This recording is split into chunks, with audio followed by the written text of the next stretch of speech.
Did you know you could be low on mental health but not necessarily mentally ill? Coined by Corey Keyes, languishing is a term psychologists use to describe a state of emptiness, the absence of mental health without necessarily meeting the criteria for a mental illness. And I think no one exemplifies this more than Jujutsu Kaisen's Kento Nanami, at least in his salaryman era. In Nanami's flashback, we got to see what his life was like before he returned to being a sorcerer. On paper, Nanami seems okay. He's competent, he does his job well, and is basically the perfect office worker. But underneath all that, his life was bleak, empty, and aimless. He was merely going through the motions, and this is exactly what languishing is. Languishing is described as quiet despair, feeling emotionally flat, unfulfilled, and stuck in a loop. The feeling that you're merely trying to survive but not really thrive. It's the absence of mental health despite not having any mental illness. Wait, but how is this possible? Having no mental illness but still not mentally healthy? And is it possible for a person with mental illness to somehow be considered mentally healthy? I don't know who needs to hear this, but you can be mentally healthy even if you have a mental illness. The common misconception is that mental health and mental illness are two opposite ends of a straight line. But psychologists actually view the two as separate but kinda related. Kinda like this. This is known as Key's dual continua model. In one quadrant, we have people who are high in mental health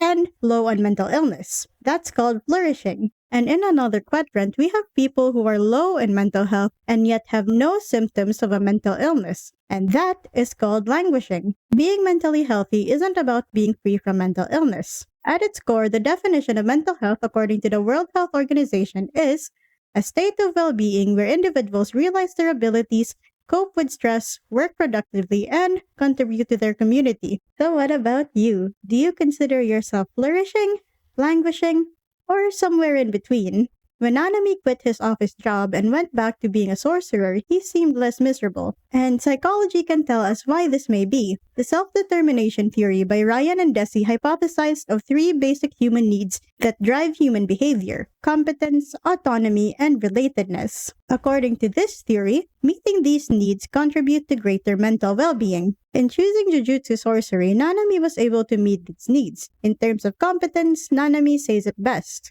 同じクソならより適性のある方を。出戻った理由なんてそんなもんです。 That choice also reflects autonomy, the ability to choose and direct one's own goals. Under the self-determination theory, goals feel more meaningful if we choose them ourselves. And lastly, relatedness. In choosing to go back to the world of Jujutsu Sorcery, Nanami was able to forge deeper, more meaningful relationships with the people around him, something that his corporate life never gave him. So if there's one takeaway we can get from Nanami, it's to choose a path that's meaningful to us. Now, what would a meaningful path look like for you?